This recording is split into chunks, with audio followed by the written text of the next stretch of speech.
We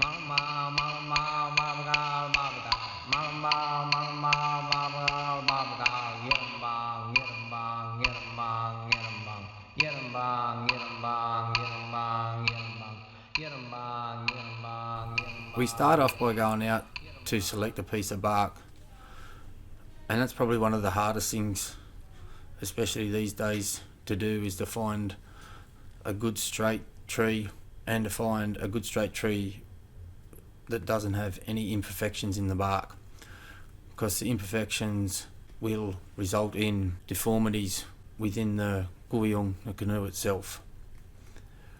So it's usually a lot of driving to try and find a tree first and foremost, and we've got to find it from the right spot too.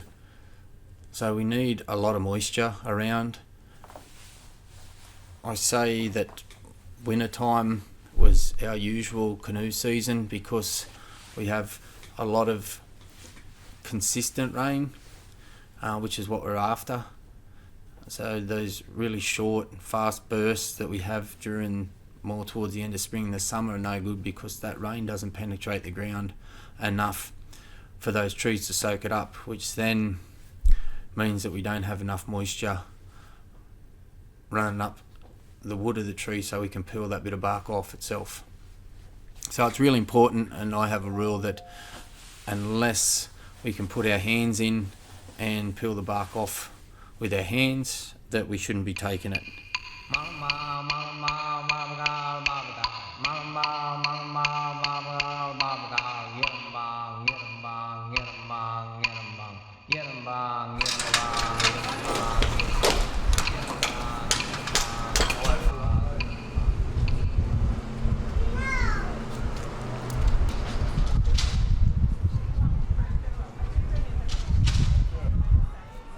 My name is Russell. I am a Guuranliyn Worrimai man. For those of you who don't know, Guuranliyn Worrimai land's just to the north of the Hunter River, back up to the Barringtons and up to the border of Buuranliyn. Over here I have my cousin Shaun, my big brother Scott Luschwitz, and the other cousin over there is Shannon.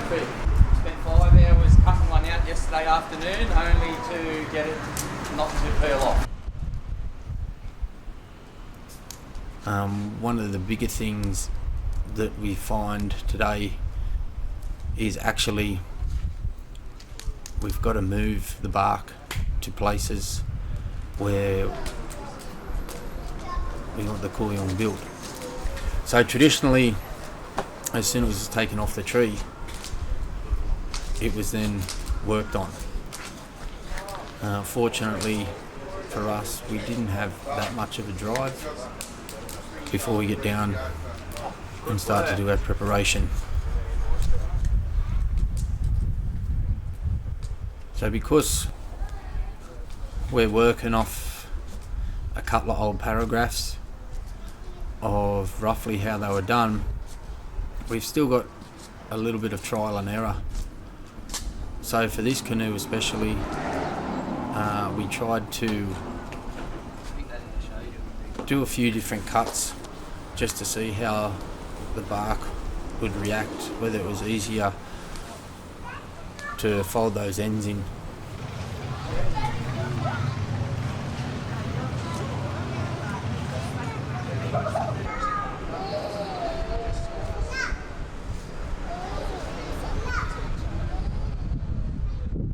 So what we have to do is we have to put those ends over the fire. And what the fire does is it actually heats up the sap and the water within the bark itself, and it makes that bark really malleable and easy to work with. The process that we use is to do it slowly, and slowly as we just add the fire to the bark side itself, so it gradually heats that sap, so we don't cook it too quickly, because if we cook that sap too quickly and it sets, it's going to make that bit of bark pretty brittle, and it'll dry and crack very easily when we try to form up those ends. So we like to make sure that we utilise every part especially because that tree has given us a big part of itself. So one of the things that we do is we utilise the inner bark itself to make rope. So whilst we're starting to prepare the bark, start to put it to fire, we've also got other people there who are starting the process of making the rope itself.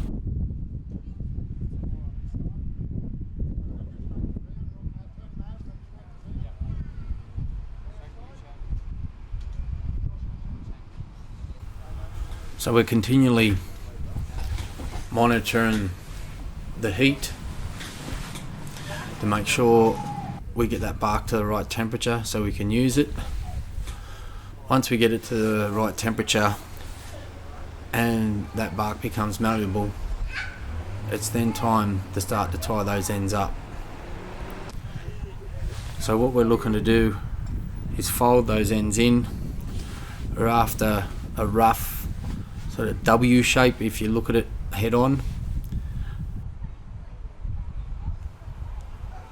And we're looking to get this done whilst the bark itself has still got a good amount of heat in it.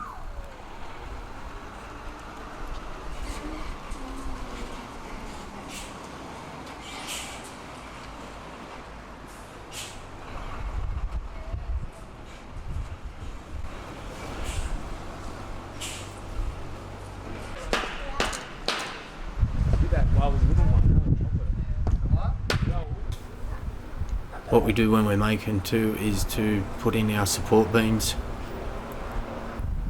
which will just give us that rough shape and it'll hold it and help support it when we're continually flipping that bark over and going from end to end.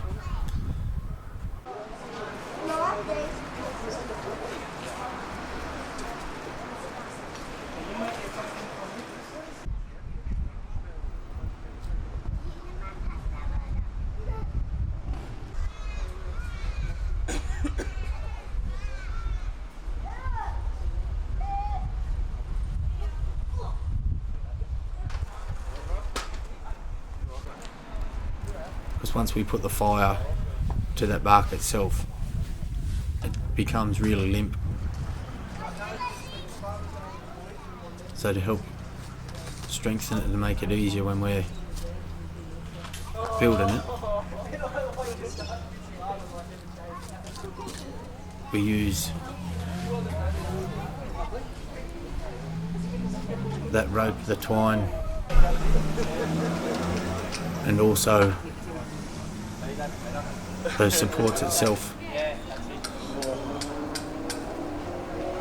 to help us get to the end without any damage being done to the bit of bark itself.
The same thing's done to both ends, where they're both heated slowly.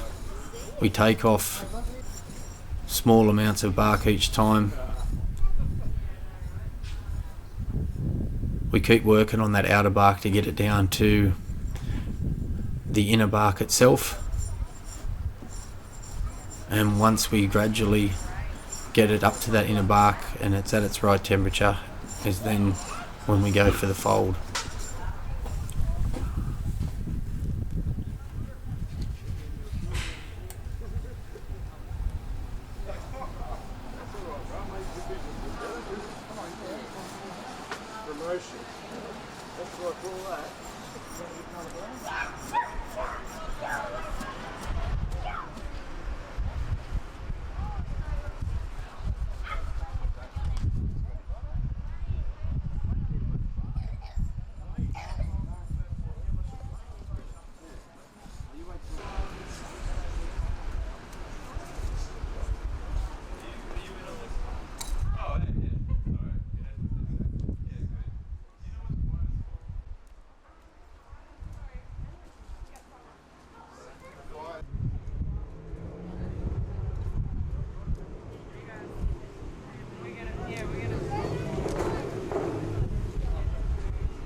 Better than him. Oh, yeah. Oh, I don't know about that. Oh, I don't know about that. yeah, I do.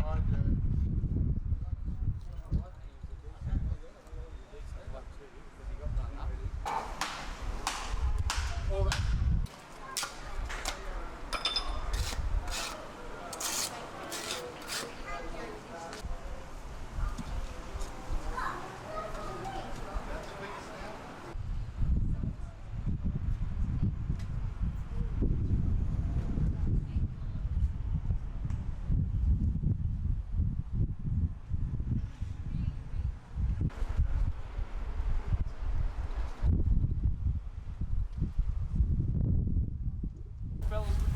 Once the two ends are folded in, we then work on removing the outer bark. And the same, we started to use glass instead of shell.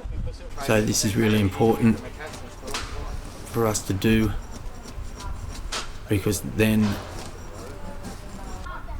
we're working towards the sealing of that bit of bark.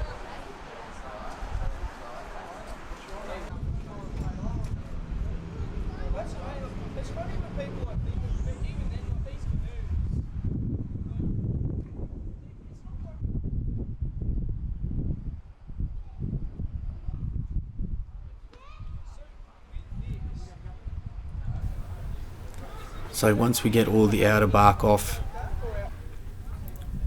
and we get it down to the sappy outer bark, as that we then start to put it over the fire again. And the main reason that we do that is that we need to utilise that sap, as we do with the ends, for the length of the bark itself, because that sap then becomes our water sealer. So by utilising that sap, by heating it up to a point where we don't burn it, it then cools down and crystallises. It then seals the length of that bark to make it watertight.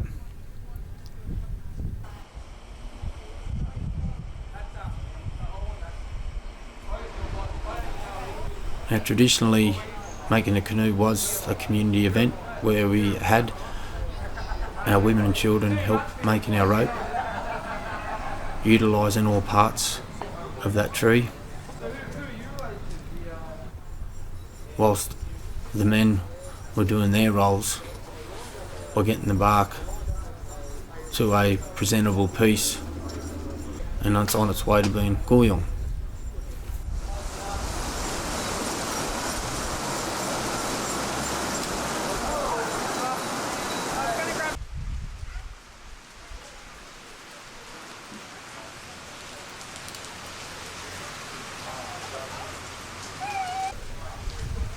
So time is taken to get that rough bark down to what we call the yellow. Once we get that in place, we then go back to the ends and we utilise just a simple peg that we carve out to pin those ends together.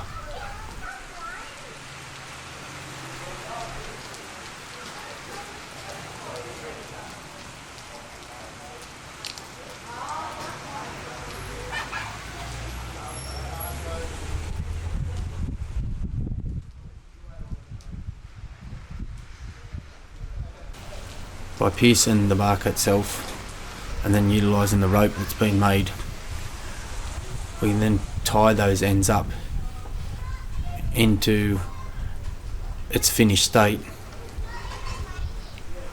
So we then prepare for the final sealing itself.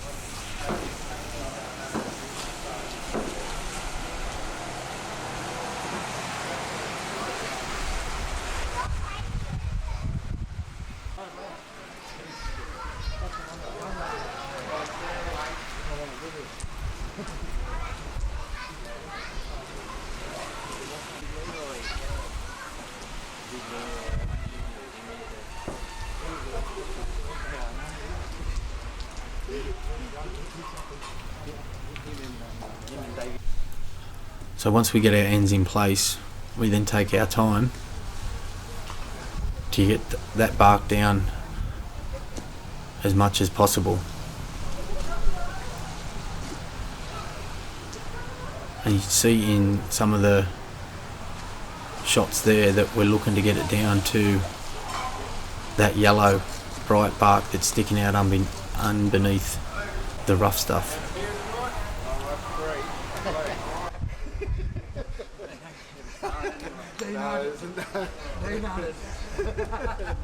They're still there.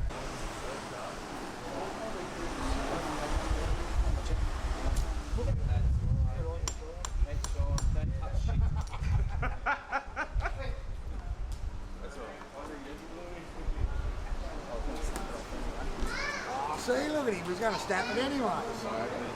Yeah, open it up. Open it up, Shaun. Yeah.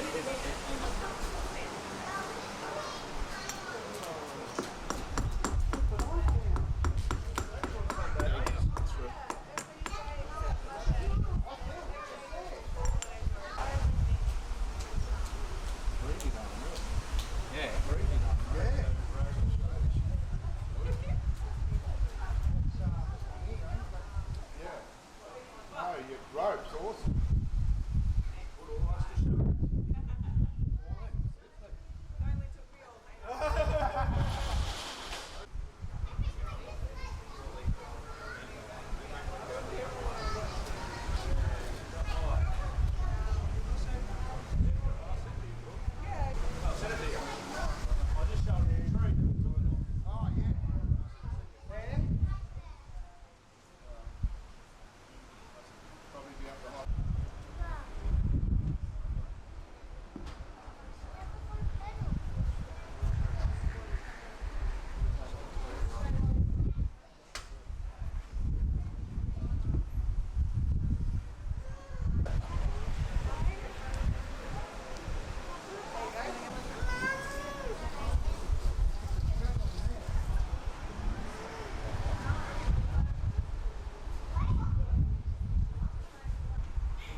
So the final process for finishing off Kuueeyung is to seal those ends that we folded with clay. So we just use our local pipe clay to fill those off, and because the Kuueeyung was used on a regular basis, we could patch up and attend to that end sealing every time by just splashing a little bit more water on it and just double checking the seal before we took it out again.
So the big thing, especially for me and my brothers who have made these, is to show that they actually work.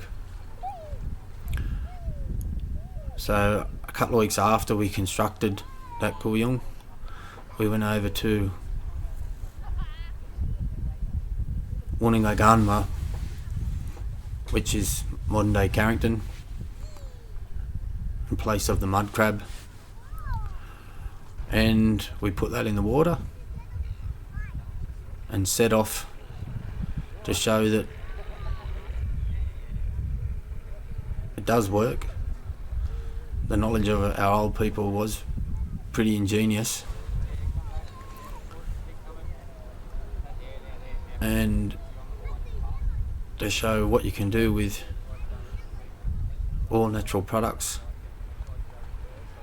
from the land, from the country itself, and what you can come up with.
So this was pretty important for myself, Scott, Shaun and Shannon, that we actually be able to show that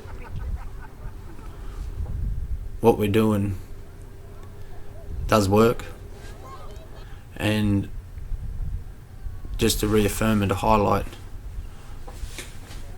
the simple yet effective way that we could then travel our waterways.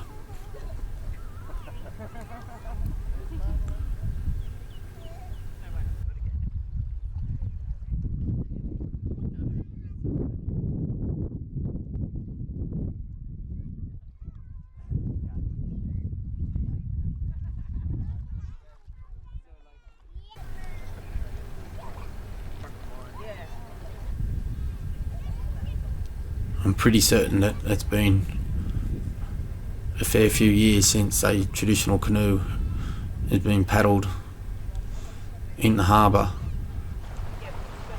and around Muluubinba itself. So it was a very proud and humbling moment for all of us that are involved.